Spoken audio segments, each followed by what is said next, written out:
കന്നിപ്പൂമാനം കണ്ണും നട്ടു ഞാൻ നോക്കിയിരിക്കേ,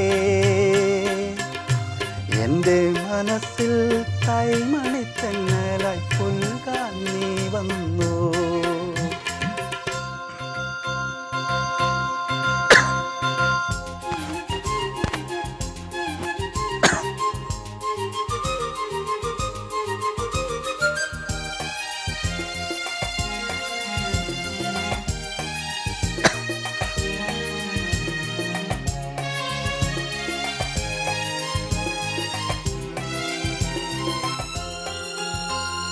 വെട്ടം കിഴക്ക് പൊട്ടുകുത്തി കാന്തി പരന്നു,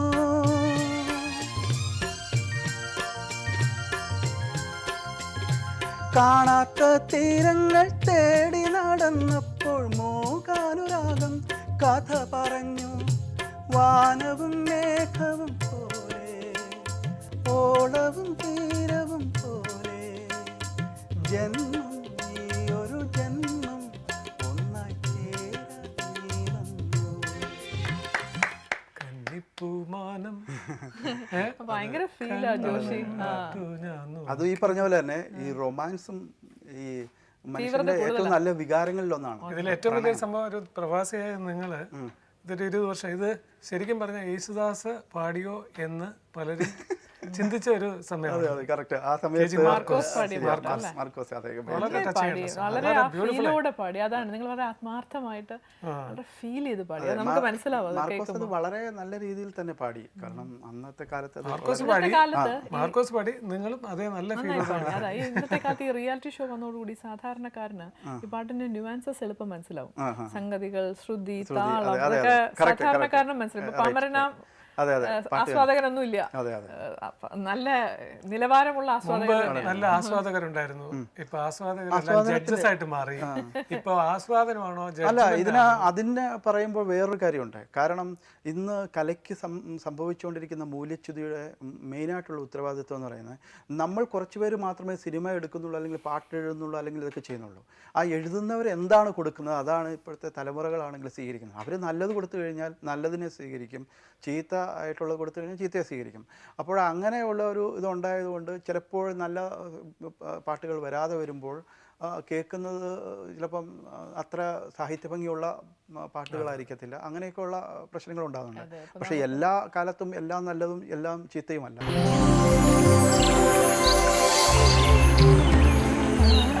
ഒരു നല്ലതിനെ കുറിച്ചാണ് നമ്മൾ പറഞ്ഞുകൊണ്ടിരുന്നത്. നാഷണൽ അവാർഡ് നേടിയ അതുല്യനായ ഒരു നല്ല ഒരു തിരക്കഥാകൃത്ത് തുടങ്ങിയിരിക്കുകയാണ്. മലയാളത്തിന് പ്രോമിസിംഗ് ആയിട്ടുള്ള ഇനി ഒരുപാട് ഉയരങ്ങൾ ഉണ്ടാവട്ടെ, ഒരുപാട് നേട്ടങ്ങൾ ഉണ്ടാവട്ടെ. ഇതുപോലെ സാമൂഹ്യ പ്രസക്തിയുള്ള ഒരുപാട് കാര്യങ്ങൾ നിങ്ങളുടെ തൂലികയിലൂടെ കേരളത്തിന് പ്രവാസിയായി ഇരുന്നു കൊണ്ട് തന്നെ ഞങ്ങൾക്ക് സംഭാവന ചെയ്യാൻ ഈശ്വരൻ അനുഗ്രഹിക്കട്ടെ.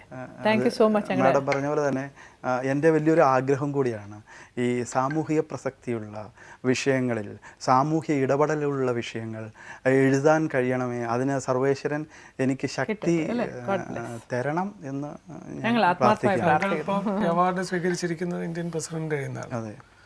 നല്ലൊരു ഗേറ്റ് വേ ഓപ്പണിംഗ് ആണ്. ഇന്ത്യ ഗേറ്റ് നിങ്ങൾക്ക് തുറന്നു തന്നിരിക്കുകയാണ്. ഇന്ത്യയിൽ പ്രസിഡന്റിനോട് നിങ്ങൾക്ക് സംവാദം നടത്താൻ പോലും ഉള്ള അധികാരം നിങ്ങൾക്കുണ്ട്. കാരണം ഇനി ഒരു ഇൻട്രഡക്ഷൻ്റെ ആവശ്യമില്ല. നാഷണൽ അവാർഡ് വിന്നറാണ്. ഇനിയുള്ള കാര്യങ്ങളെല്ലാം നല്ല കാര്യങ്ങൾക്ക് പ്രചോദനം ഉണ്ടാക്കുന്ന നല്ല സ്ക്രിപ്റ്റുകൾ, അതുമാത്രമല്ല നല്ല സൃഷ്ടികൾ.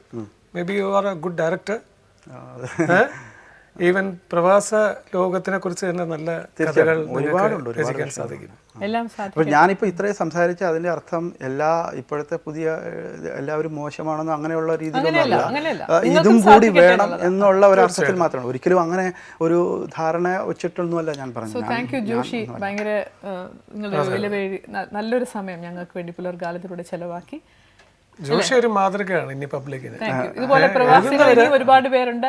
എഴുതുന്നവർ അവരും പറയത്തില്ല ജോഷി ഒരു അവാർഡ് വാങ്ങിച്ചു. ഓക്കെ, നമ്മളും എഴുതുമ്പോൾ ജോഷി പോലെ ഒരു അവാർഡ് മേടിക്കണം എന്നുള്ളത് തീർച്ചയായിട്ടും അത് വേണം. Every being in this planet അതെ.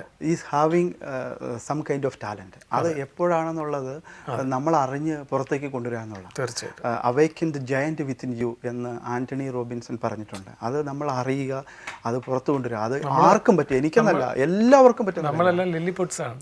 അല്ല, അങ്ങനെയൊന്നുമില്ല. നമ്മളത് ചിന്തിക്കുക, നമുക്ക് കഴിയുന്ന കാര്യം വൈഡറായിട്ട് ചിന്തിക്കുക. Thank you so much. Thank you. ഞങ്ങളുടെ പിള്ളേർക്കാലത്തിന് നാഷണൽ അവാർഡ് കിട്ടിയതുപോലെ. പിന്നെ ഒരു വാക്ക് എനിക്ക് പ്രേക്ഷകരോട് പറയാനുള്ളത്, എന്നെപ്പോലെയുള്ള ഒരു ചെറിയ കലാകാരൻ അല്ലെങ്കിൽ ഒരു എഴുത്തുകാരൻ എഴുതി തുടങ്ങിയിരിക്കുകയാണ്. ഇതേപോലുള്ള ചിത്രങ്ങൾ, ഒറ്റാല് പോലുള്ള ചിത്രങ്ങൾ ഇനിയും നിങ്ങളെപ്പോലുള്ളവരാണ് കണ്ട് ഇത് വിജയിപ്പിക്കേണ്ടതും ഞങ്ങളെ പോലെയുള്ള കലാകാരന്മാരെ അനുഗ്രഹിക്കേണ്ടതും.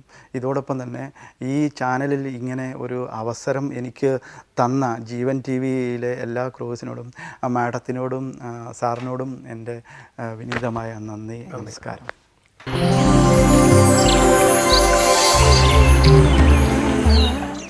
ഇന്നത്തെ സെൽഫി ഓഫ് ദി ഡേ നമുക്ക് കാണാം. Winner. Oh wonderful, congratulations. Selfie ഞങ്ങൾ പറയുന്നത് പോലെ തന്നെ നിങ്ങൾക്ക് വീട്ടിൽ നിന്നും അല്ലെന്നുണ്ടെങ്കിൽ ഏതെങ്കിലും ഒരു അല്ല ഈവൻ പിക്നിക്കിന് പോകുന്ന കുറേ ഫോട്ടോസ് വരെ അയച്ചിട്ടുണ്ട്. ഓക്കെ, ബർത്ത്ഡേ ഫങ്ഷൻസ് എല്ലാത്തിനും നിങ്ങൾക്ക് നല്ല സെൽഫീസ് നിങ്ങൾക്ക് അയക്കാം.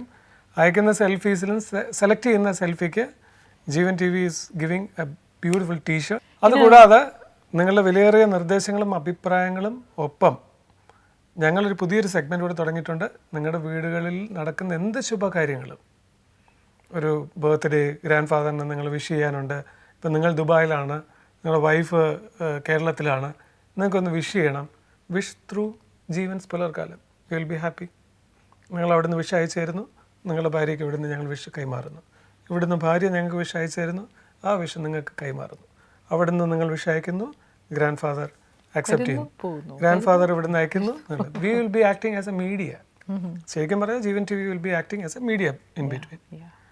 പിന്നെ എല്ലാ കാര്യങ്ങളിലും കൂടി ചേർന്ന് ഒരു ലക്കി ഡ്രോ ഉണ്ട്, ബമ്പർ പ്രൈസ് എല്ലാ മാസവും.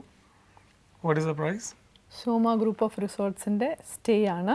2 nights ആണ് സ്റ്റേ. റിസോർട്ട്സ് കേരളം മുഴുവൻ ഉണ്ട്. നിങ്ങൾക്ക് എവിടെ വേണമെങ്കിലും അത് അവൈൽ ചെയ്യാവുന്നതാണ്, provided you are the winner. Very luxurious stay ആണ് കേട്ടോ. ക്വസ്റ്റ്യൻ പറയണ്ടേ? ഇന്നത്തെ എപ്പിസോഡിലെ ക്വസ്റ്റ്യൻ. നിങ്ങളുടെ എപ്പിസോഡ് നന്നായിട്ട് ശ്രദ്ധിക്കുകയാണെങ്കിൽ നിങ്ങൾക്ക് എളുപ്പം ഉത്തരം പറയാൻ സാധിക്കും.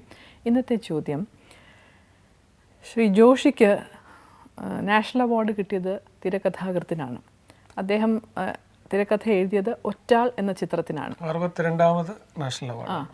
അത് ആ ചിത്രം സംവിധാനം ചെയ്തത് മലയാളത്തിൻ്റെ ഏറ്റവും പ്രിയപ്പെട്ട പ്രഗത്ഭനായ ഒരു സംവിധായകനാണ്. ആരാണ് ആ ചിത്രം സംവിധാനം ചെയ്തതാണ് എന്നാണ് ചോദ്യം. എല്ലാ പ്രാവശ്യം ഉള്ളതുപോലെ it's all for the people കേട്ടോ, നിങ്ങൾക്ക് വേണ്ടി തന്നെയാണ്. For the people. നിങ്ങൾ ശരി ഉത്തരം നിങ്ങൾക്ക് മനസ്സിലായി കാണും. പേപ്പർ എടുക്കുക, എഴുതിക്കൊള്ളുക, മെയിൽ എടുക്കുക, നെറ്റ് ഓപ്പൺ ചെയ്യുക, അയക്കുക. സോ സെൽഫീസ്, നിർദ്ദേശങ്ങൾ, അഭിപ്രായങ്ങൾ, ആൻസർ, വിഷസ്, ആൻസർ, അങ്ങനെ എന്ത് എല്ലാ ഫുൾ കോക്ടെയിൽ. നിങ്ങളുടെ ഒരു ഫീഡ്ബാക്ക് തന്നെയാണ് ഞങ്ങളെ വളർത്തുന്നതും. നിങ്ങളുടെ വിമർശനങ്ങൾ, നിങ്ങളുടെ പ്രോത്സാഹനങ്ങൾ, നിങ്ങളുടെ വിഷസ്, അതൊക്കെ ഞങ്ങൾക്ക് വളരെ വിലപ്പെട്ടതാണ്. തീർച്ചയായിട്ടും ഞങ്ങൾക്കറിയാം. ഇതുവരെ കണ്ട ഫീഡ്ബാക്സിനെ കുറിച്ച് we should thank all the viewers because in spite of lot of channels നിങ്ങൾ സമയം കണ്ടെത്തി ഈ പ്രോഗ്രാമിലൂടെ നിങ്ങൾ സഞ്ചരിക്കുന്നു എന്ന് അറിയുന്നതിൽ ഞങ്ങൾക്ക് വളരെ സന്തോഷമുണ്ട്. Jeevan is always proud to be എന്താ പറയുക beautiful window opening for you through. ഞങ്ങളുടെ ഗ്രാറ്റിറ്റ്യൂഡും കൂടി അറിയിക്കുകയാണ്. തീർച്ചയായിട്ടും. അപ്പോൾ ഒരു നല്ല ദിവസം ആശംസിക്കുന്നു. വീണ്ടും നമുക്ക് നാളെ കാണാം പുലർകാലത്തിൽ 7:30 മണിക്ക്. All the best for this day. നമസ്കാരം.